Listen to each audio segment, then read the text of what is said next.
Senador Enrique Robledo, por 10 minutos. Sí, muchas gracias, señor presidente.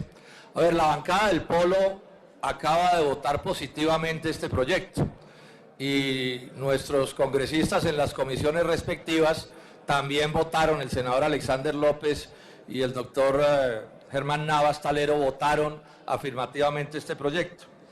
Este proyecto en cierto sentido expresa, en cierto sentido, un viejo reclamo de quienes hemos estado toda la vida en el desierto de la oposición, que siempre hemos hablado de este tema. Es más, entiendo que en la Constitución del 91 aparece la necesidad de redactar un estatuto de la oposición.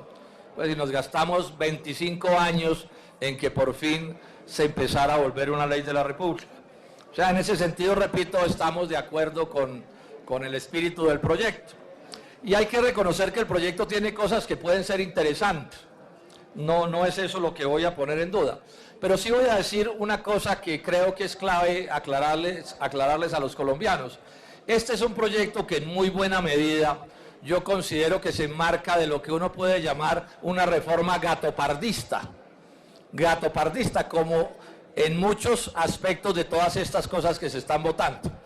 Quien busque en Google, en Internet, y ponga la palabra gatopardismo, le aparecerá que el gatopardismo se refiere a un diálogo que hay en una novela italiana que se llama El Gattopardo.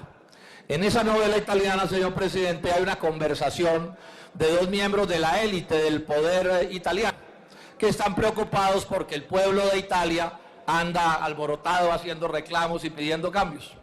Entonces el uno le dice al otro más o menos esto, le dice: aquí hay que cambiarlo todo para que todo siga igual. Aquí hay que cambiarlo todo para que todo siga igual, que uno también lo puede traducir: hay que hacer cambios, no sea que se alboroten estos de abajo, los que están en la oposición, y terminen haciendo cambios de verdad. Esta reforma de este estatuto de la oposición, que apunta a dar ciertas garantías para que quienes están o estamos en la oposición puedan expresarse, tiene mucho de esto. No estrictamente por las condiciones del texto del proyecto, del articulado, sino porque es que este es un estatuto de la oposición que no se redacta para Dinamarca, para usar esa figura, sino para Cundinamarca.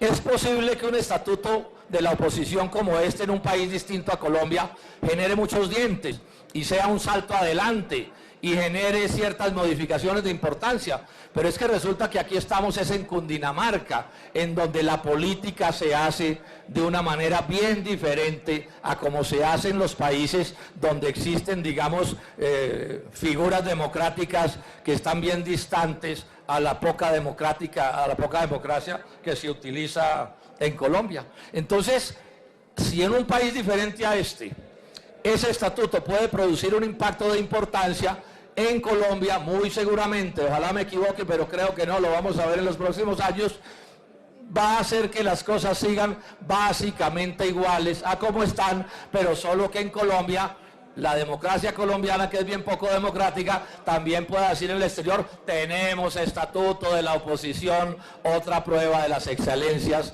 de la democracia nacional. Y esto que estoy diciendo en este momento lo confirma el propio escándalo de Odebrecht. Es que si algo está demostrando el escándalo de Odebrecht, es la forma tan viciosa como se hace la política en Colombia, es la forma tan viciosa como se financian las campañas electorales, es la masa descomunal de los recursos que se utilizan para arriar a los electores a las urnas, es el uso absolutamente indebido, retardatario del poder nacional, departamental y municipal para constreñir a los electores y obligarlos a votar de una determinada manera. Y entonces quienes no estamos en el gobierno, quienes no estamos en el poder, estamos enfrentando no las mismas diferencias que puede enfrentar la oposición en un país como Francia o como otro país cualquiera del mundo, sino que es que aquí estamos en Cundinamarca, y en Cundinamarca la política es terrible. Por ejemplo, este asunto de la mermelada.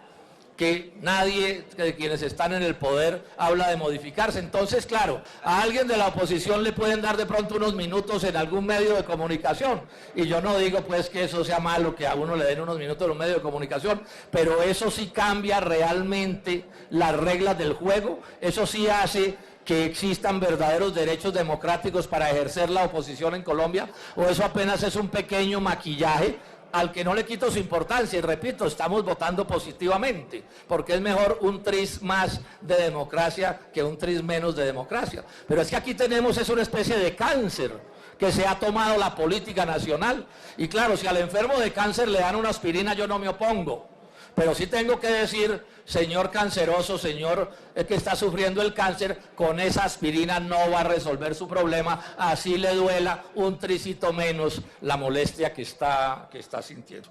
Esto es una cosa que es sabida por todos nosotros. Uno aquí en los pasillos del Congreso habla con los colegas, y no son pocos los que con cierta desesperación le dicen, senador Robledo, yo no aguanto más. No doy más, no soy capaz de conseguir la plata que se necesita en Colombia para hacerle elegir. Yo se los oigo decir a ustedes, colegas que hacen parte del establecimiento en uno u otro sector. Esa es la realidad de la política nacional. Todos sabemos que detrás del desastre de Odebrecht lo que hay es que aquí no se pueden ganar las elecciones en condiciones normales, sino es con una montaña de plata, pero absolutamente descomunal, cada año más grande, eso crece en proporción geométrica, y está sacando de la política a personas que valdría la pena que siguieran haciendo, senador Roy Barreras, política en Colombia. Esa es la realidad que tenemos. Entonces, concluyo diciendo, listo, votamos el proyecto de ley, pero colombianos que me escuchan, cambiar a Colombia exige cosas bastante más complicadas y más profundas que el simple hecho de aprobar este estatuto de la oposición. Mi llamado entonces es a que utilicemos ese estatuto de la oposición no para darle gusto a los gatopardistas, sino que ese tricito de garantías que aparece allí nuevo, lo sumemos al deseo de lucha y al deseo de cambio para transformar verdaderamente a Colombia, porque este país necesita transformaciones en todos los órdenes, pero particularmente necesita transformaciones en la manera de hacer política, señor presidente. Colombia no se puede seguir manejando, y lo he dicho hasta la saciedad, a partir del acuerdo vitando del Frente Nacional en lo que tiene que ver con que las elecciones se ganan con clientelismo. Lo han dicho los analistas, contra el populismo, o sea, contra la idea del cambio, el clientelismo, o sea, el fraude, la corrupción, robarse las elecciones, los Odebrecht, eso es lo que está. En estos días el profesor Fernando Cepeda, en la Asociación de Exalumnos de la Universidad de los Andes, decía que en Colombia más que corrupción, lo que había era organizaciones criminales haciendo la política y corrompiendo a este país. Esa es la gravedad de lo que tenemos. Repito entonces, votamos el proyecto positivamente, no le hacemos ninguna objeción, pero pensamos que este marco del análisis político se vuelve interesante para que, entre otras cosas, no nos metamos mentiras. Porque si hay algo que no es bueno en la vida, cuando se tienen problemas, son como las opiniones, ¿cómo llamarlas? Las opiniones como que casi que por lástima le conceden a uno alguna cosa como si fuera una maravilla, como las mentiras piadosas. Es lo que no quiero que termine pasando con este proyecto. Aprobamos el proyecto, pero los problemas son de una gravedad realmente inaudita, y hay que luchar, colombianos, por transformaciones más profundas que lo que nos dice este estatuto. Muchas gracias, señor presidente. Es una precisión que creo que vale la pena hacer, y es muy breve, en relación con algún comentario que hizo hace un momento el senador Uribe.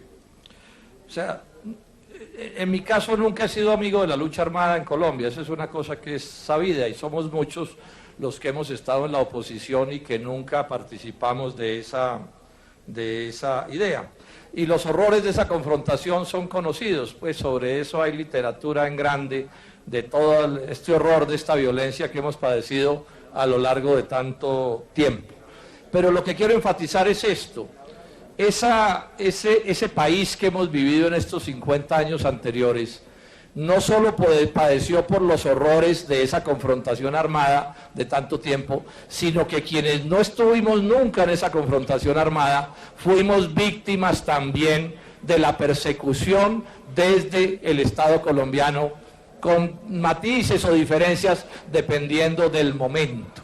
O sea, en Colombia, en estos años, no ha habido, a nuestro juicio, auténticas garantías para la oposición civil, a quienes han gobernado en términos generales a Colombia. No hay tiempo para entrar en los detalles, pero lo dejo así y señalo dos ejemplos que me demuestran que aquí no ha habido el ambiente democrático que debería haber, ni siquiera para la oposición civil.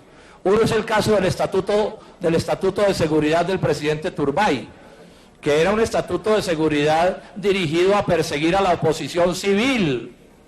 O sea, si usted hacía una marcha, una manifestación, una movilización, unos obreros hacían una huelga, se hacía un paro cívico, podía terminar condenado a 1 año y hasta más de cárcel simplemente por ejercer formas de resistencia civiles que un país democrático debe tratar de una manera diferente. Y ni qué decir que también fueron muchas los dirigentes de la lucha civil, de la lucha democrática, de oposición, asesinados por fuerzas vinculadas con las instituciones colombianas. Esa es parte de la historia de Colombia. Un día podemos entrar en más detalles, pero esto es parte también de la realidad nacional. Y bueno, ese es el tipo de cosas que ojalá este país algún día, no solo por efecto de este proceso de paz, sino por otras decisiones, se superen. No es posible hablar de democracia en un país donde a las fuerzas de la oposición, a las fuerzas minoritarias, a los más débiles, no se les garantizan las posibilidades democráticas que uno puede definir dentro del marco general de la resistencia civil. Muchas gracias, señor presidente.